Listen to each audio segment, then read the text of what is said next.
제 이름이 그 아주 이상한 고직한입니다.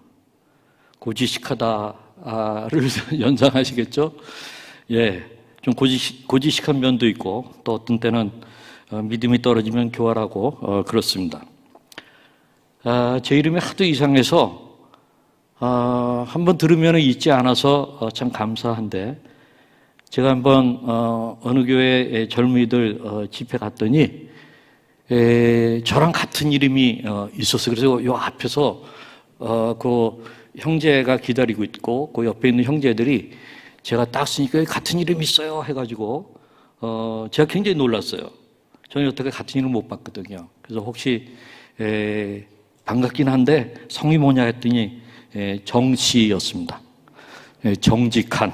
그래서 얼마나 그래도 반가웠는지 모릅니다.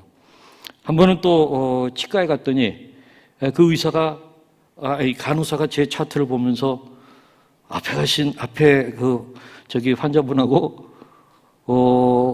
형제세요? 그렇게 묻는 거예요. 너무 희한하잖아요. 그래서 그 차트를 봤더니 그분은 고귀한이었습니다. 너무 고귀하잖아요. 그래서 제가 그분에게 달려가서 저는 고직한입니다 하고 악수를 청했는데 그분은 전혀 반가워하지 않더군요. 예, 뭐 제가 이름과 관련된 에피소드가 상당히 많은데요. 제가 지금까지 살아오면서 확실히 이 사람이 좀 높아질 때 가장 낮아질 수 있다 하는 그런 것들을 아주 절실하게 느끼면서 그 낮아지게 하시는 그 하나님을 더 신뢰하게 되고 하는 면에서는 또 그 과정이 굉장히 감사한 것이다, 그렇게 생각합니다. 제가 지금 소개받은 대로 저는 이제 IVF라는 단체에서 대표 역할을 하면서 캠퍼스 사역을 한 13년 정도 했습니다. 또 저희 사랑의 교회는 오카노 목사님이 개척하실 때 제가 대학을 졸업하면서 IVF 간사를 시작할 때에 제가 그 동네로 이사를 가게 돼가지고 옥 목사님의 그 창립 이 기도 준비하는 준비기도회부터 참여하면서 지금에까지 이루고 있습니다.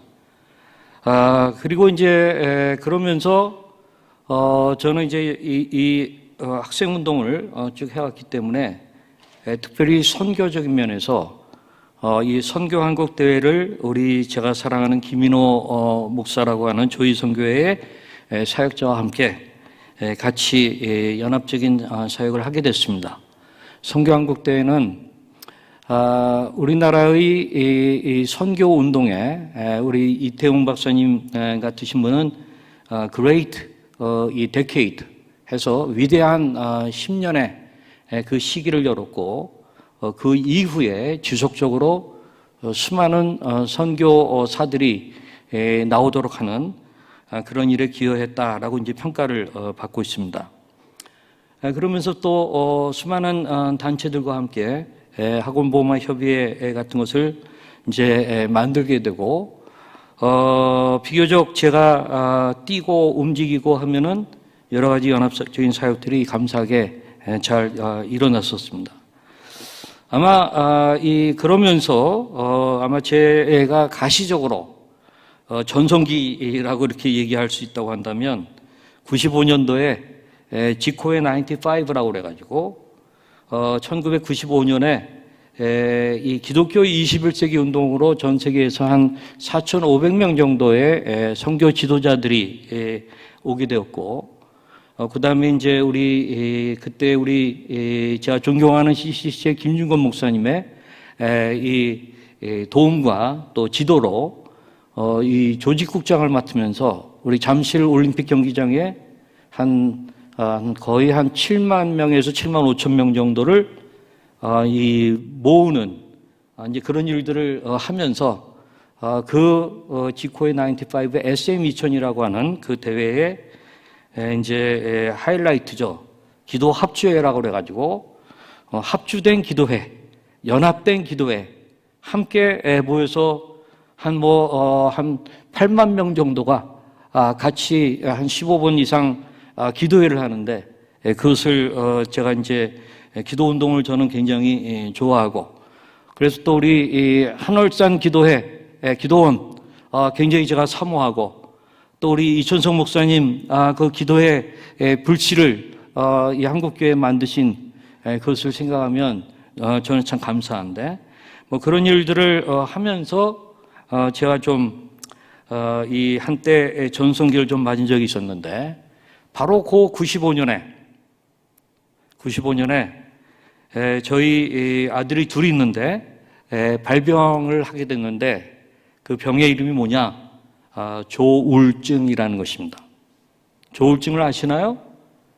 조증 때는 높아지고 우울증 때는 떨어지는데, 그거에 다 우리 살면서 기분이라는 게 그런 거 아니냐라고 말씀하시겠지만, 되게 0을 기준으로 해서 보면은 한 3까지 기분이 좋을 때가 있어요. 또 마이너스 3까지 뭐 우울할 수도 있고 우울감에 빠질 수도 있어요. 뭐 여러 가지 사건에 따라서 스트레스가 있으면.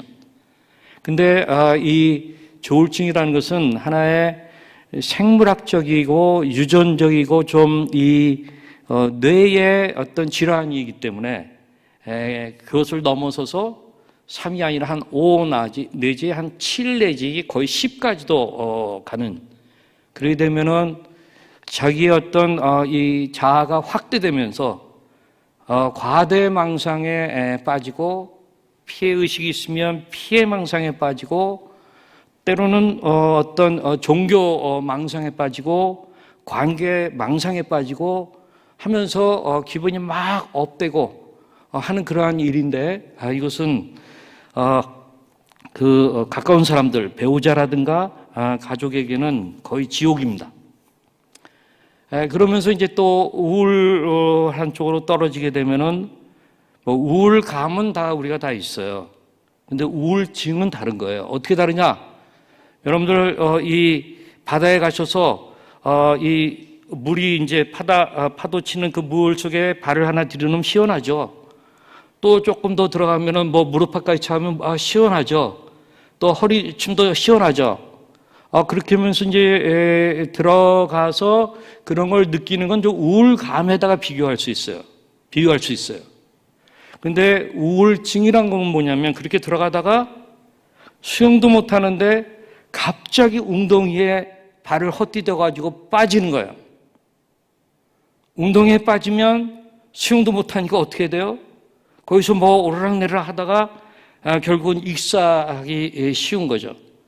그러니까 그거는 불가항력적이기 때문에 자기가 스스로의 힘으로 헤어나오긴 굉장히 어려운 거예요. 그렇기 때문에 수많은 유명한 크리스찬인데 우울증에 빠지면서 자살한다든가, 또는 크리스찬이 아니라 하더라도 굉장히 멘탈이 강했던 사람으로 우리는 알고 있는데 우울증에 빠지게 되면 자살하게 된다든가 하는 일들이 일어나는 거예요. 이 때문에 굉장히 이 조울증이라는 게 무서운 거죠.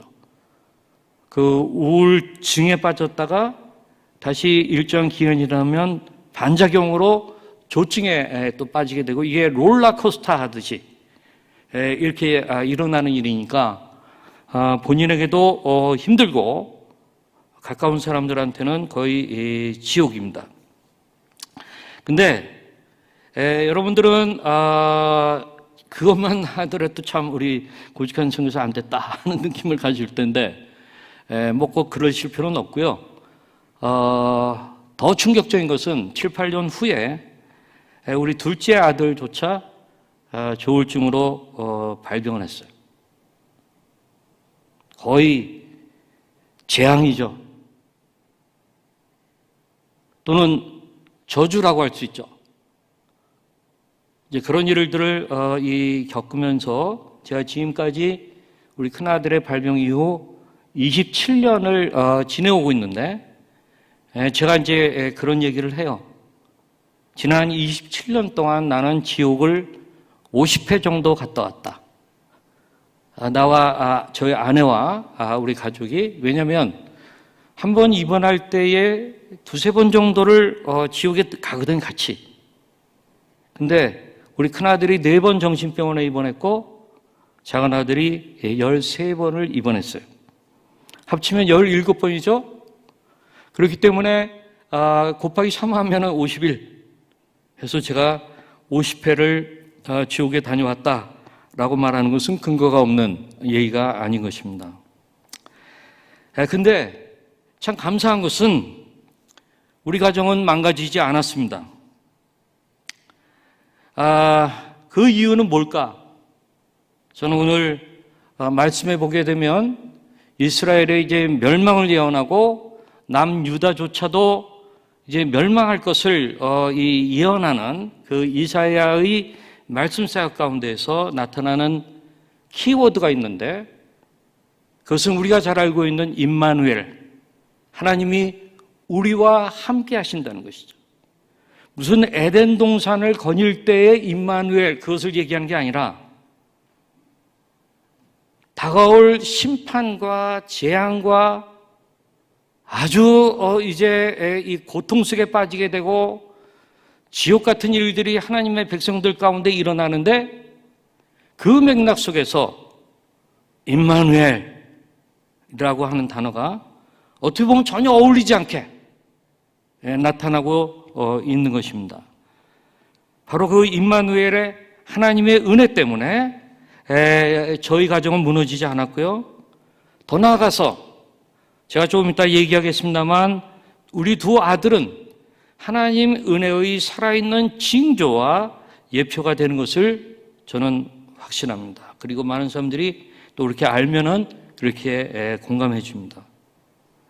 다만 그 은혜 가운데 우리는 작은 믿음으로 반응했었을 뿐입니다.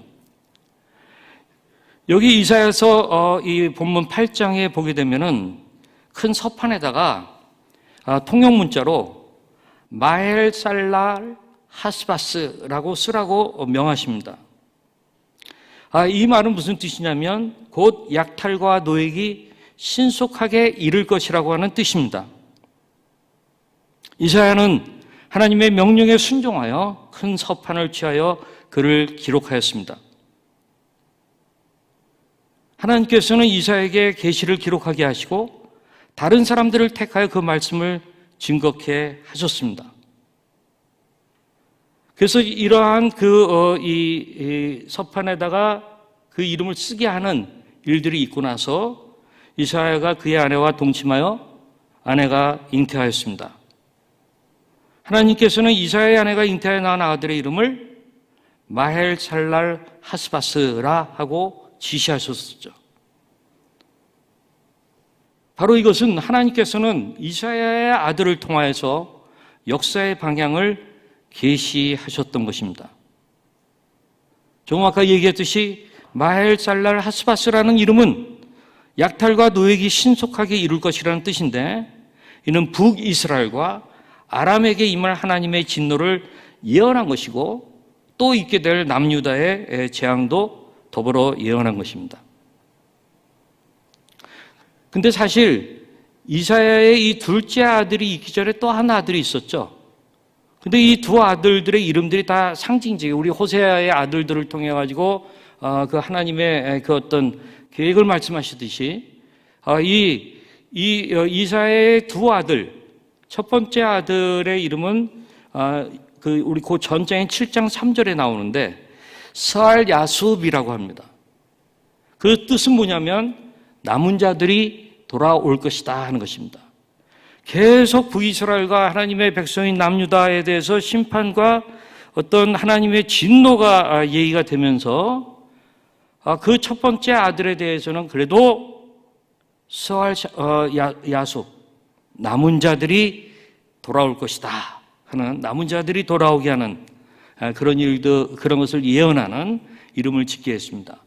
그리고 이제 두 번째 아들의 경우에 계속 얘기했듯이 마헬살랄 하스바스라고 하는 파멸이 임박했다 하는 그런 의미의 이야기입니다. 제가 7절부터 8절을 세 번역 성경으로 좀 쉬운 번역이기 때문에 읽어드립니다. 나 주가 저 세차게 넘쳐 흐르는 유프라테스 강물 곧 아시리아 왕과 그의 모든 위력을 이 백성 위에 뒤덮이게 하겠다. 그때 그물이 온 색강을 뒤덮고 뚝마다 넘쳐서 유다로 밀려들고 소용돌이 치면서 흘러 유다를 휩쓸고 유다의 목에까지 찰 것이다. 임마누엘 하면서 여기 하나님께서 우리와 함께 하신다 하는 거는 이제 해석까지 하고 세 번역이 그 7절, 8절을 기록하고 있어요. 저는 여기에 이 7절, 8절에 이어서 그 다음에 계속되는 말씀 가운데 다 보지는 못하고 16절과 18절을 제가 이제 같이 읽자고 했었는데 여기에 보게 되면은 16절부터 18절의 말씀이 세 번역으로 보면 또 이렇게 나오고 있어요. 이사야, 나는 이 증언 문서를 밀봉하고 이 가르침을 봉인해서 나의 제자들이 읽지 못하게 하겠다. 아주 비밀스러운 거라는 거죠. 그러면서 그런데 나는 주님께서 비록 야곱의 집에서 얼굴을 돌리셔도 그 심판을 얘기하는 거죠. 야곱의 집에, 이스라엘의, 남유다의 하나님의 백성들에게 얼굴을 돌리시는 그런 일들이 일어난다는 거죠. 근데 이사야, 나는 주님을 기다리겠다. 나는 주님을 의지하겠다. 내가 여기에 있고, 그 다음에 나오는 말이 굉장히 의미심장하고 저는 이것을 묵상하면서 너무나도 큰 은혜를 받았어요. 그 다음에 나오는 말이 뭐냐? 주님께서 나에게 주신 이 아이들이, 그러니까 두 아들이죠. 하나는 스알 야숲, 남는 자가 돌아오리라 하는 그 예언적인 그 첫째 아들의 이름, 마을살랄 하스바스, 약탈과 노에게 신속히 이를 것이다 라고 하는 두 번째 아들의 그 이름을 가진 그 아이들이, 주님께서 나에게 주신 이 아이들이 여기에 있다. 나와 아이들은 시온산에 계시는 만군의 주님께서 이스라엘에게 보여주시는 살아있는 징조와 예표다. 이 두 아들은 우리 주님께서 이스라엘에게 보여주시는 살아있는 징조와 예표다라고 이야기하고 있습니다. 저는 이 말씀들을 묵상하면서 뭐 제가 이사야라는 얘기도 아니고 우리 두 아들들이 이런 아들들이라는 얘기는 아니지만, 그러나 비슷한 맥락 속에서 어떤 하나님의 진노와 하나님의 그런 어떤 심판적인 그런 것들을 나와 내 가정이 겪으면서 그 두 아들의 제가 지은 이름이 있는데요. 그것이 저희를 살리는 아주 중요한 요인이 됐었습니다. 여기 그 7절에 보게 되면은 막 파도가 넘쳐가지고 유다의 목에까지 찬다고 하는 그런 표현이 나오는데, 이것은 이제 그 심판의 이제 임할 그 심판의 파도, 이런 것들이 그냥 그 아래 누구도 감당치 못하고 휩쓸려 갈 수밖에 없는 그러한 파도가 일어난다고 하는 그러한 이야기입니다.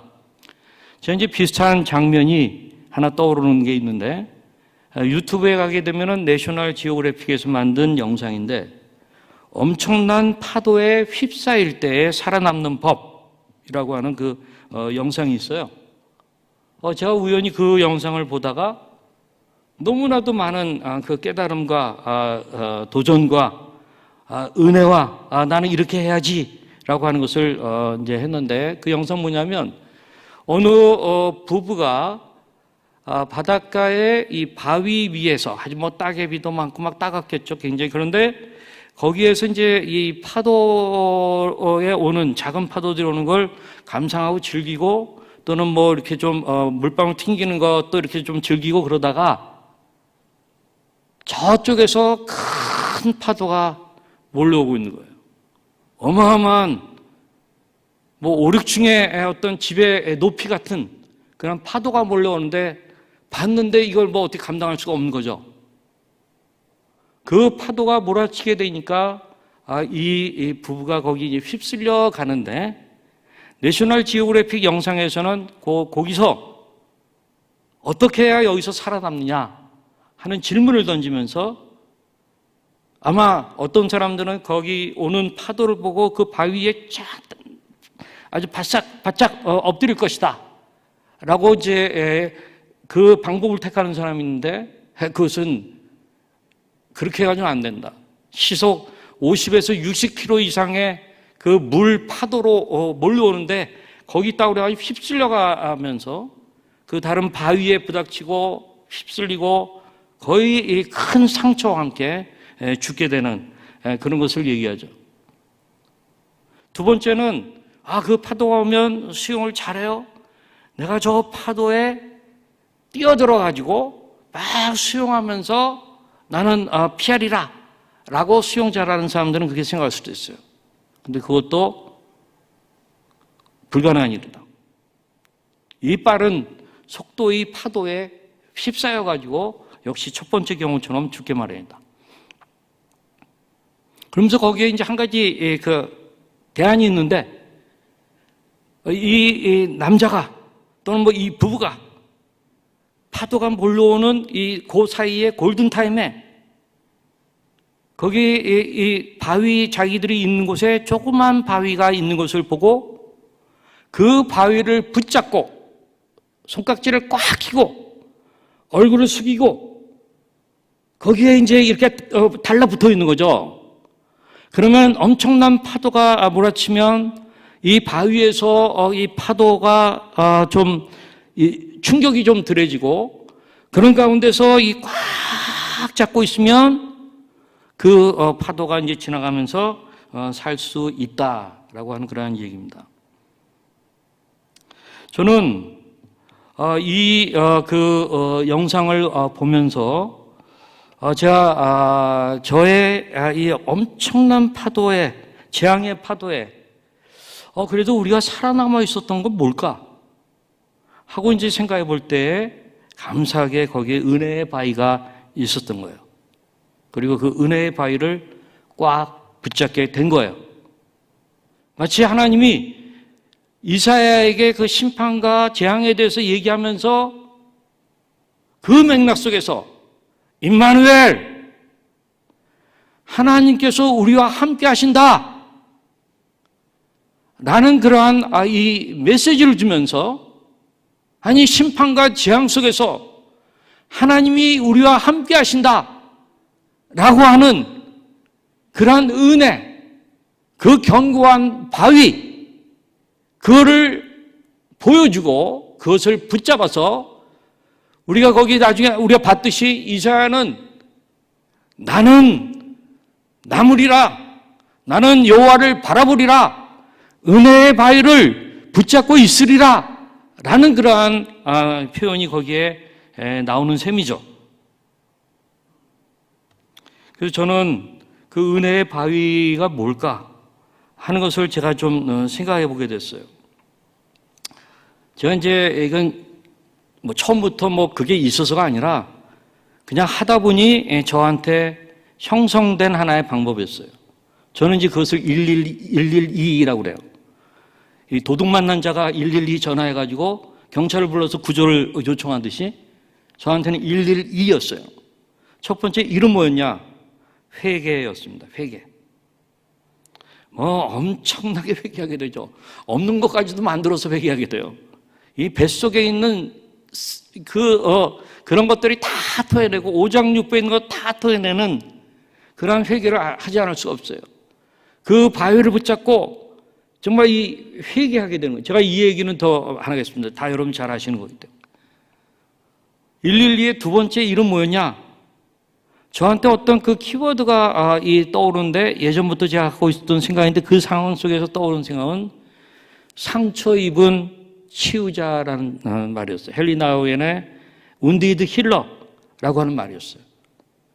그러면서 하나님, 우리가 지금 엄청나게 상처를 받고 있지만 상처 입은 치유자로 바꾸게 될 것을 믿고 주장하는 그러한 그 은혜의 바위를 꽉 잡고 그 파도를 맞는 그런 일들이 우리에게 있었던 것 같아요.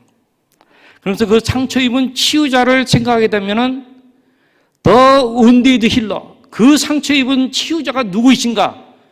자신은 죄도 없이 하나님의 아들로 이 땅에 오셔가지고 모든 인류의 죄악을 감당하시면서 십자가에서 죽으신 그 예수 그리스도, 우리가 이 고난 주간에 우리가 기념하고 있는 그 예수 그리스도, 그분이 상처 입은 치유자의 가장 완벽한 모델이 아닌가 하면서 그 예수 그리스도를 붙잡게 되고, 그 예수 그리스도의 십자가를 붙잡고 있다가 보면은 성경 속에서 그 예수님이 사흘 만에 다시 일어나신, 부활하신 그것을 생각하면서 십자가와 부활을 붙잡게 되는 그러한 일들이 일어나게 됐던 것을 생각하게 됩니다. 그러다 보니 제가 무너지지 않고 살아날 수 있는 힘을 하나님이 주셨던 거예요. 그래서 1 회개와 상처 입은 치유자라는 거였다가 2는 뭐였냐면 이게 우리 두 아들의 이름들이었어요.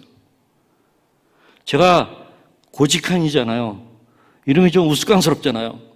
그래서 저는 우리 아들들의 이름은 내가 믿음으로 지으리라 해가지고 첫 번째 아들의 이름은 고마우신 하나님께 영광, 고하영이었고, 두 번째 아들의 이름은 고마우신 하나님의 임재 해가지고 고하림이었어요. 그래서 애들한테 그 뜻을 어렸을 때 얘기하면 굉장히 좋아하고 그랬었어요. 그러다가 주일학교 때 수련회 다녀오더니 애들이 싫어해, 그 이름을. 아빠 이 이름 저 싫어요. 왜 그러냐 그랬더니 수련회에서 방 배치를 해놨는데 선생님이 여자인 줄 알고 여자 방에 배치했대요. 고하영, 고하림 좀 여자 이름 같잖아요. 야, 그래도 이거 어떻게 하냐, 호적에 다 올렸고, 그러니 그냥 살자 해가지고 이제 고하영, 고하림으로 사는데, 제가 그 파도가 막 밀려오고 회개하고 그 다음에 상처 입은 치유자라고 하는 것들을 묵상하고 그걸 붙잡고 그러는 가운데 또 떠오르는 것은 하나님, 고마우신 하나님께 영광을 돌리는 아이인데 이게 영광입니까? 하나님 앞에 따지게 되고, 그러나 하나님이 또 주시는 임재가 있고 은혜가 있어서 하나님 고마우신 하나님이십니다, 감사합니다 라는 그런 것으로 바뀌게 되고, 또한 고마우신 하나님의 임재, 하나님의 임재가 이것입니까? 그런 가운데 이 이사야의 말씀이 떠오르면서 심판과 재앙 가운데 임마누엘, 하나님이 함께 하신다 라는 그 말씀을 하신 것이 떠오르면서, 맞아, 하나님의 임재야. 지금은 재앙처럼 보이지만 그러나 이것은 하나님의 임재로 드러나고야 말 것이야 하는 것이 제가 이제 붙잡는 그것이었었습니다. 그래서 저는 우리 아이들이 완벽하게 지금 회복된 건 아니지만 제가 기도할 때마다 고마우신 하나님 정말 감사합니다. 저는 감사 운동하고 있고요. 고마우신 하나님의 임재, 임마누엘, 하나님이 우리와 함께 하신다. 우리 사랑하는 아들과 함께 하신다. 또한 우리 이 고아형, 애기도 같이 하고 그들이 함께 하나님께 영광 돌린다 하는 그런 것들을 믿으며 선포하며 기도하고 있어요. 그래서 저는 여기에 있다. 나와 아이들은 시온산에 계시는 만군의 주님께서 이스라엘에게 보여주시는 살아있는 징조와 예표다 라고 이사야가 믿음으로 얘기하는데, 저도 좀 흉내내면서 우리 아이들의 이름은 살아있는 징조와 예표다 하는 것을 저는 믿습니다. 이렇게 선포합니다. 그런 가운데 하나님께서 3년 전에 기적과 같은 일들이 일어나게 됐어요. 우리 큰아들이 자기 부인하고 같이 아마 대화를 많이 하고, 얘네들이 참 기도를 많이, 특히 우리 며느리가 기도를 많이 해요. 둘 다 이제 예수전도단 DTS 훈련 받고 그랬던 이제 애들인데, 며느리가 더 기도를 많이 하고 우리 아들이 이제 저한테 왔어요. 그러더니 하는 얘기가, 아빠, 얘가 IT 쪽에 컨텐츠 크리에이터로서 일을 하고 또 그걸로 이제 먹고 사는데, 제가 이제 유튜브에 좀 진출하고 싶어요. 근데 유튜브를 하기 시작하면은 뭔가 경쟁력 있는 주제가 있어야 되고, 그 다음에 또, 재미있는 스토리도 좀 있어요. 감동적인 스토리가 있어야 되고. 잠깐 하다가 말 게 아니라 지속 가능성 있게 해야 되거든요. 그래서 자기네들이 이게 뭘까 생각하니까 조울증이라고 하는 문제였다는 거예요. 조울증. 그래서 제가 그 말을 들으면서 가슴이 찡했어요. 드디어 얘네들이 운디드 힐러, 상처 입은 치유자로 살겠다는 그러한 예의구나 하는 것이 얼마나 감사했는지 몰라요. 그래서 이제 첫 방송을 우리 아들 며느리하고 저와 아내하고 그러니까 시아버지가 며느리하고 시어머니가 며느리하고 같이 이제 그 방송을 하는 것이었어요. 그 방송의 이름은 조은의 마음약국이에요. 조울증과 우울증을 줄여서 조. 우리 큰아들의 별명이에요. 방송명이에요. 그 조은의 마음약국이라고 유튜브에 검색해서 치시면 거기 한 30개가 영상이 올라와 있어요. 지금 거기 구독자가 한 300명, 400명 이렇게 되나 그래요. 3분의 1은 당사자, 또 3분의 2 정도는 아마 가족, 그래 또는 호기심과 관심이 있어서 돌아와 보신 분들, 이제 그렇게 하면서 보는데 이것을 해나가는 3년 동안에 기적 같은 일들이 너무 많이 일어난 거예요. 근데 우리 둘째 아들 부부도 여기에 참여하게 됐어요. 재밌는 건요. 우리 둘째 아들 부부의 부인들이 첫째 며느리와 둘째 며느리가 자매예요, 자매. 우리는 그 집이 겹사돈 집이에요. 희한하죠? 네? 그리고 이제 첫째 아이는 3명의 2명의 딸, 그다음에 1명의 아들, 3명의 이제 손주, 손자가 있는데, 아직 둘째 아들은 결혼한 지 한 7년 됐지만 아직 아이는 없어요. 근데 또 재미있는 건 첫째 아들의 부인, 첫째 며느리하고 둘째 아들의 이 부인하고가 이 순서가 뒤집혔어요. 그러니까 요렇게 겹사돈이 아니라 우리 저게 아니라 요렇게. 뭔 얘기인지 아시겠어요? 우리 첫째 아들의 이제 그 첫 딸이 지금 초등학교 2학년인데 얘는 이제 초등학교 1학년 때 아마 자기 뭐 소개하고 뭐 등등 그런 게 있을 거예요, 학교에서 반에서. 근데 자기 아이들한테 우리 엄마하고 우리 또 이모라고 부르는데 가 이렇게 같이 자매고 그래 하면서 얘기해. 우리는 겹사돈 집이야 라고 얘기했는데 애들이 무슨 말인지 줄 모르잖아요. 그러니까 우리한테 와가지고 할아버지 할머니 애들이 겹사돈이 뭔지를 모르더라고요 하면서 얘기하는 거예요. 아니 성인도 모르는데 그 초등학교 1학년짜리가 뭘 알겠어요. 어쨌든 뭐 그런 재미있는 일이 많아요. 그러니까 얘네들이 그런 것들도 나누고 그러면 어쨌든 여기 호기심도 좀 더해져가지고 사람들이 이 영상을 많이 보게 됐어요. 그러다 보니까 작년 가을에는 조선일보에서 이것을 좀 다루겠다 했고 그래서 나왔고 또 올해 1월 달에는 동아일보에서도 좀 다루고 싶다. 많은 사람들한테 용기와 희망을 준다 해서 좀 다뤘고 또 하나는 대한정신의학회에 우리나라 정신과 의사들 전문의가 한 3,000여 명이 다 있는 의학회인데 거기에 온라인 정신건강 페스티벌 하는데 거기서 연락이 왔어요. 한 교수가 우리 스토리를 갖다가 이 15분짜리로 한 3공기가 내 고치 만들고 싶다 해가지고 가서 이제 찍었어요. 제가 이제 이런 것들을 얘기하는 거는 사회적으로 이제 우리의 이 고통과 이거를 알아주는구나. 인식해 주는구나. 공감해 주는구나. 그리고 이것이 많은 정신질환자들과 가족들에게 위로가 되겠구나. 오늘날 현대사회는 누가 정신질환자로 딱히 얘기하기 힘들 정도로 수많은 사람들이 그렇게 돼요. 정신질환의 평생 유병률이라는 게 있어요. 평생을 살면서 성인이 한 번 정도 정신질환에 걸릴 수 있는 알코올 중독이든 무슨 이런 정신질환에 걸릴 수 있는 그 확률이 25%예요. 4명 중에 1명이라는 얘기예요. 그렇기 때문에 랄프 윈터 같은 선교학자는 현대에는 이러한 정신질환이라든가 이런 가족들이라든가 이 영역이 뉴 프론티어 미션이라고 얘기하고 있어요. 저는 그 말이 무슨 말인지를 이제 알고 있어요.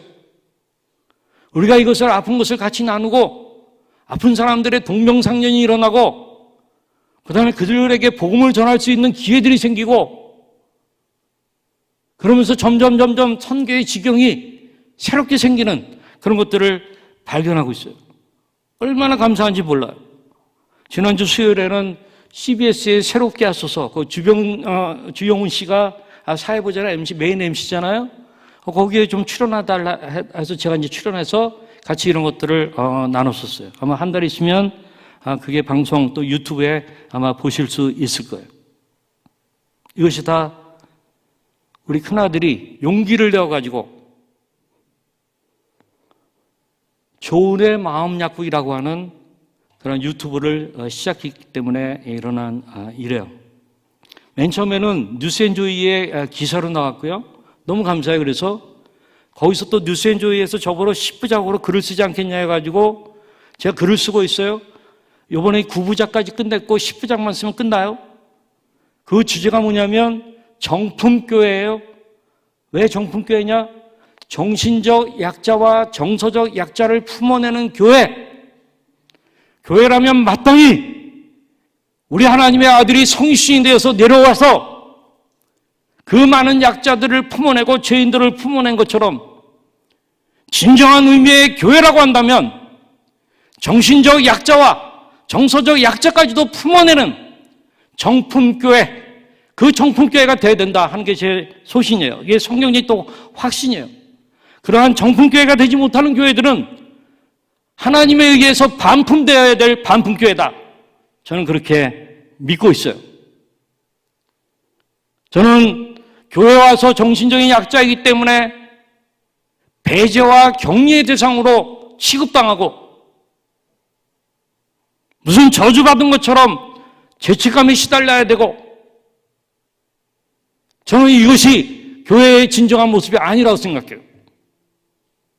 그래서 이제 그런 정품교회론을 이제 펼치고 그러다가 이제 뉴스앤조이에서 이 다큐를 만들어주고 뭐 그런 가운데 조선일보, 동아일보 등등에서 이렇게 파급 효과가 일어나게 된 것입니다. 저는 우리 두 아이들이 하나님의 은혜, 하나님의 살아있는 징조와 예표라는 것을 저는 믿습니다. 근데 제가 이렇게 얘기하고 끝나면 아주 중요한 걸 하나 제가 빠뜨리는 거예요. 저희들에게는 은혜의 바위가 보였어요. 있었어요. 그러나 저희보다 훨씬 믿음이 좋은 사람들인데 거기 바위가 없으면 어떻게 해요?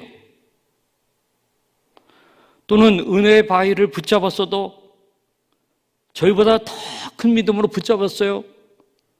그런데도 회복이 안 일어나는 경우들이 있어요. 그러면 어떻게 되는 건가? 저희 사랑에게 거의 우리 아이, 작은 아이하고 거의 나이가 같은 애인데 37 정도가 됐는데 37, 38 하여튼 뭐 그렇게 됐는데 6살 때 그 부모님과 함께 일본에서 이 직장 생활하던 그 부모님 밑에 아주 잘 살던 애요. 잘 또 교육도 받았어요. 근데 6살 때 수영장에서 다이빙 하다가 머리가 바닥에 부닥치면서 일종의 어떤 뇌에 문제가 생긴 거예요. 그래서 거의 반신불수처럼 지금까지 누워 있어요. 저는 그 권사님을 잘 알아요. 그 권사님의 눈물과 그 가운데서도 은혜의 바위를 붙잡고 기도하는 그 모습, 그 아버지의 모습, 그 여동생의 모습, 이런 것들이 저한테는 떠올라요. 그렇지만 아직 그 아들은 병상에서 일어나지 못하고 있어요. 저는 수많은 사람들이 그럴 수 있다고 생각해요. 저희보다 훨씬 더 깨끗하고 저희보다 훨씬 더 믿음도 좋지만 은혜의 바위를 붙잡고 나갔음에도 불구하고 기대하던 회복이 안 일어나는 그런 일들이 있어요. 왜 그렇습니까? 하나님의 신비로운 절대 주권에 속하는 영역이기 때문에 그래요. 또는 그러한 선물, 기프트, 자녀는 선물이잖아요. 또 자녀의 건강은 선물이잖아요. 그 기프트는 빼앗겼어도 그 기프트를 주시는 기버, 주시는 분, 그분이 임마누엘 함께 하시잖아요. 그렇기 때문에 저희는 그런 가족에 임하는 그 임마누엘의 은혜가 우리보다 훨씬 더 클 거라고 저는 생각해요. 기프트는 없어졌어도, 선물은 없어졌어도 그 선물을 주시는 분, 그분이 함께 하시잖아요. 그래서 저는 우리 하나님이 그 가정과 함께 하시는 것을 믿어요. 뿐만입니까? 우리는 예수 그리스도의 부활을 믿어요. 부활하신 주님과 함께 우리는 언젠가 우리도 부활에 참여하게 될 것을 믿어요. 저는 그 가족도, 그 아들도 병상에서 일어나서 그 아들이 지금도 말씀을 들으면 눈을 깜빡거리고 기도하면 눈을 깜빡거리고 반응을 하는데, 그 아들이 부활케 하는 날에 같이 엄마 아빠와 가족과 함께 부활하게 되는 그 소망이 있어요. 그렇기 때문에 그분들은 견뎌내는 것이 아닌가 생각을 합니다. 저는 여러분들의 고통과 여러분들의 역경과 여러분들의 위기와 여러분들의 사업과 여러분들의 자녀들의 건강과 여러분 자신의 어떤 건강이나 이런 여러 가지들 문제에 있어서 힘들고 고통스럽지만 임마누엘, 하나님이 우리와 그 가운데 함께 하신다 하는 것을 믿는 가운데 은혜의 바위를 보여주시면 그것을 붙잡고 견뎌내고 나아가는 그런 일들이 일어날 수 있기를 바랍니다. 같이 기도하시겠습니다. 우리 한마음 한 목소리로 기도하겠습니다.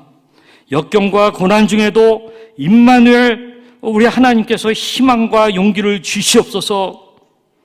정말 임마누엘의 은혜로 부모 및 자녀들이 하나님의 살아있는 징조와 예표가 되게 하소서. 우리 이 시간에 같이 한마음 목소리로 기도하시겠습니다. 아버지 하나님,